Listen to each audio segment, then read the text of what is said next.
ముందుగా అమ్మవారి ఆవిర్భావం ఎలా జరిగిందో తెలుసుకుందాం. ఓం శ్రీ మాత్రే నమః. శక్తి స్వరూపిణి జగన్మాత అయినటువంటి శ్రీ కనకదుర్గమ్మ మహిమ తెలుసుకుంటే మనకి హృదయంలో భక్తి, ధైర్యం, విశ్వాసం ఉప్పొంగుతాయి. పూర్వకాలంలో దేవలోకాన్ని, భూలోకాన్ని మహిషాసురుడు అనే రాక్షసుడు తీవ్రంగా పీడించేవాడు. అతని అహంకారం హద్దులు దాటింది. దేవతలనే కాకుండా ఋషులని, మానవుల్ని కూడా బాగా బాధించసాగాడు.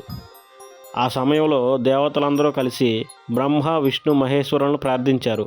అప్పుడు దేవతల శక్తి అంతా కలిసి ఒక మహాశక్తిగా అవతరించింది. ఆ శక్తి రూపమే దుర్గాదేవి. అమ్మవారు అష్టభుజాలతో, త్రిశూలం, చక్రం, ఖడ్గం వంటి ఆయుధాలతో సింహవాహనంపై విరాజిల్లారు. ఆ దివ్య తేజస్సును చూసి దేవతలే ఆశ్చర్యపోయారు. దుర్గమ్మ మహిషాసురునితో 9 రోజుల పాటు ఘోర యుద్ధం చేశారు. 10వ రోజు విజయదశమి రోజున అతన్ని సంహరించి లోకాలకు శాంతిని ప్రసాదించారు. ఆ తరువాత అమ్మవారు కృష్ణానది తీరంలో ఉన్న ఒక పవిత్ర పర్వతంపై నివాసం ఏర్పరచుకున్నారు. ఆ పర్వతమే ఇంద్రకీలాద్రి.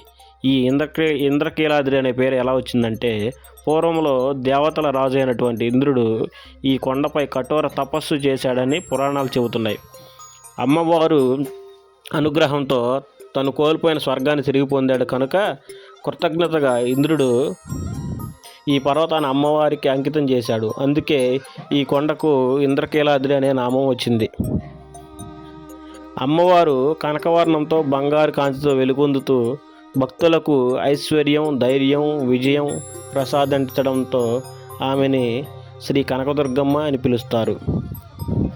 నేటికి విజయవాడలో ఇంద్రకీలాద్రిపై అమ్మవారి దర్శనం చేసుకుంటే కష్టాలు తొలగి శుభ ఫలితాలు కలుగుతాయి.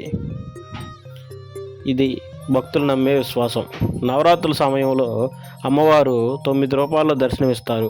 ఆ రోజుల్లో ఇంద్రకీలాద్రి శక్తి కేంద్రమై మారుతుంది. ఇంద్రకీలాద్రి శ్రీ కనకదుర్గమ్మ మనకు బలం, భక్తి, భరోసా ఇచ్చే అమ్మలగన్న అమ్మ.